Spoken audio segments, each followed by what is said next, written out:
السلام علیکم پیارے دوستو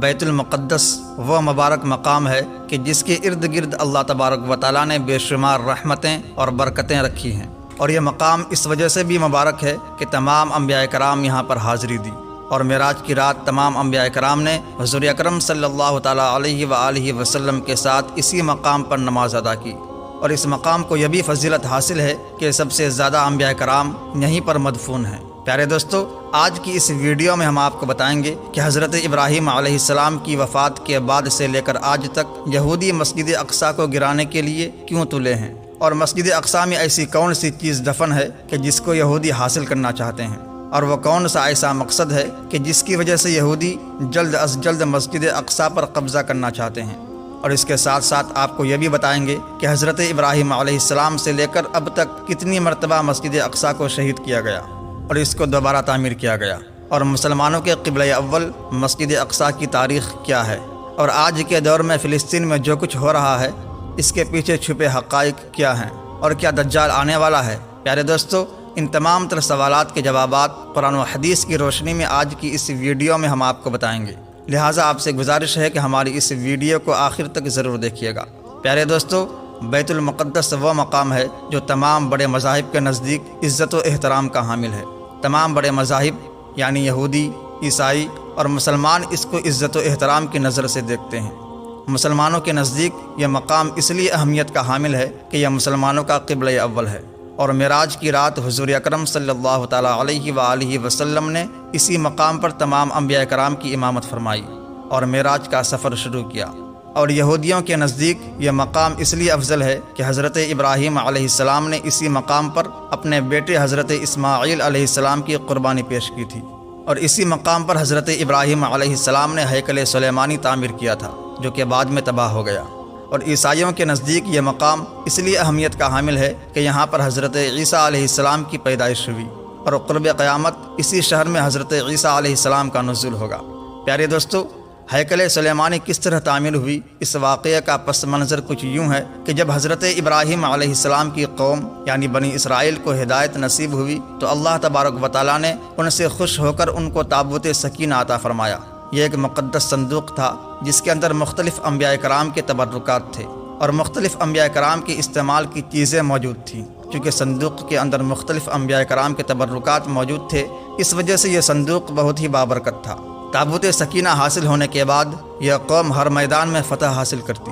اور اللہ تبارک و تعالیٰ ان کو ہر میدان میں کامیابی عطا فرماتا۔ اس کے بعد جب حضرت داؤد علیہ السلام کی حکومت آئی تو حضرت داؤد علیہ السلام نے تابوت سکینہ کی حفاظت کے لیے ایک ہیکل تعمیر کرنے کا ارادہ فرمایا۔ ہیکل سلیمانی کی یہ تعمیر حضرت داؤد علیہ السلام کے زمانے سے شروع ہوئی، جس کو حضرت داؤد علیہ السلام کے بیٹے حضرت سلیمان علیہ السلام نے 900 قبل مسیح میں مکمل کیا۔ اس ہیکل سلیمانی کو حضرت سلیمان علیہ السلام کے جنات نے تعمیر کیا تھا، لہٰذا یہ ہیکل سلیمانی بہت ہی مضبوط اور خوبصورت تھا۔ اس ہیکل سلیمانی کے اندر تابوت سکینہ کو رکھا گیا، اور کسی بھی عام شخص کو ہیکل سلیمانی کے اندر داخل ہونے کی اجازت نہ تھی۔ چنانچہ آپ علیہ السلام کی وفات کے بعد بنی اسرائیل کی قوم اللہ تبارک و تعالیٰ کی نافرمان ہو گئی اور گناہوں کے اندر ڈوب گئی۔ اس نافرمانی کی وجہ سے اللہ تبارک و تعالیٰ نے بنی اسرائیل کی قوم پر اپنا دردناک عذاب نازل فرمایا اور ان کو ہلاک و برباد کر دیا۔ اس کے بعد 500 قبل مسیح میں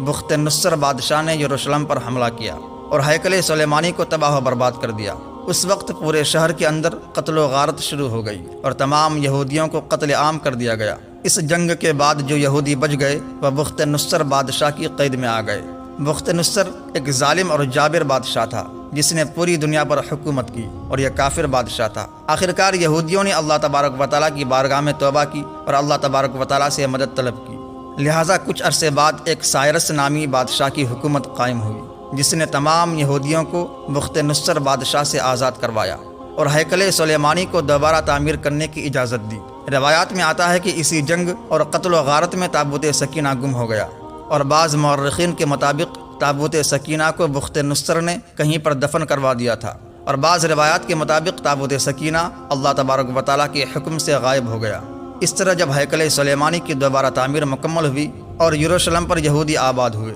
لیکن یہ بدبخت قوم کچھ عرصے بعد دوبارہ اللہ تبارک و تعالیٰ کی نافرمانیاں کرنے لگے تو ان کی ہدایت کے لیے اللہ تبارک و تعالیٰ نے حضرت عیسیٰ علیہ السلام کو مبعوث فرمایا۔ جب حضرت عیسیٰ علیہ السلام نے ان یہودیوں کو حق کی دعوت دی اور اللہ تبارک و تعالیٰ کی طرف بلایا تو تمام یہودی حضرت عیسیٰ علیہ السلام کے خلاف ہو گئے اور معاذ اللہ ان کو قتل کرنے کی دھمکیاں دینے لگے۔ بالآخر یہودیوں نے حضرت عیسیٰ علیہ السلام کو سولی پر چڑھا دیا، جو کہ حقیقت میں حضرت عیسیٰ علیہ السلام نہ تھے بلکہ ان کا ہم شکل تھا۔ اس نافرمانی کے بعد یہودیوں پر پھر اللہ تبارک و تعالیٰ کا غضب نازل ہو گیا اور ایک جابر اور ظالم بادشاہ جو کہ بخت نصر سے بھی زیادہ ظالم تھا، یہ بادشاہ جسے دنیا ٹائٹس رومی کے نام سے جانتی ہے، یہ اللہ تبارک و تعالیٰ کا قہر بن کر یہودیوں پر مسلط ہو گیا۔ اس بادشاہ نے یروشلم پر حملہ کیا اور تمام یہودیوں کو صفحہ ہستی سے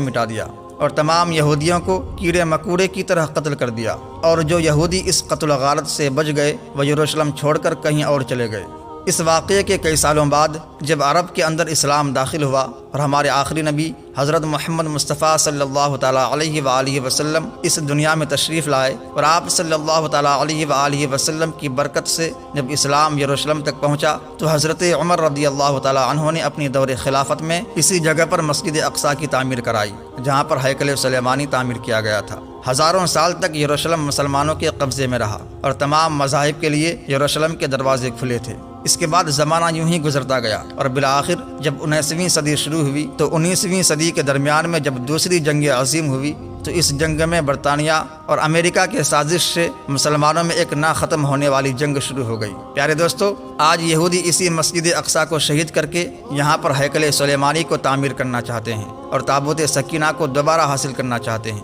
یہودیوں کا یہ ماننا ہے کہ تابوت سکینہ مسجد اقصیٰ کے نیچے دفن ہے، لہٰذا اس وجہ سے وہ مسجد اقصیٰ کو شہید کرنا چاہتے ہیں اور تابوت سکینہ کو حاصل کرنا چاہتے ہیں۔ اسی مقصد کو حاصل کرنے کے لیے یہودیوں نے کئی بار مسجد اقصیٰ کو نقصان پہنچانے کی کوشش کی لیکن وہ ناکام رہے۔ پیارے دوستو، آج جو دنیا کے حالات چل رہے ہیں یہ وہ وقت ہے کہ جس میں قیامت کی تمام چھوٹی بڑی نشانیاں مکمل ہو چکی ہیں اور آہستہ آہستہ بڑی بڑی نشانیوں کا ظہور ہو رہا ہے۔ یہودی چونکہ دجال کو اپنا مسیحا مانتے ہیں، لہٰذا دجال کی آمد سے پہلے یہودی یہ چاہتے ہیں کہ مسجد اقصیٰ کو شہید کر کے وہاں پر ہیکل سلیمانی کو تعمیر کیا جائے اور تابوت سکینہ کو حاصل کیا جائے۔ یہودی ایسی بدبخت قوم ہے جو حضرت عیسیٰ علیہ السلام کو اپنا دشمن اور دجال کو اپنا مسیحا مانتی ہے۔ پیارے دوستو، یاد رہے کہ دجال کا ظہور اس وقت ہوگا جب اس دنیا میں دجال کے پیروکار سب سے زیادہ طاقتور ہوں گے۔ آج ہم دیکھ لیں کہ دنیا کے اندر سب سے زیادہ طاقتور یہودی قوم ہے اور یہی وہ قوم ہے جو دجال کو اپنا مسیحا مانتی ہے۔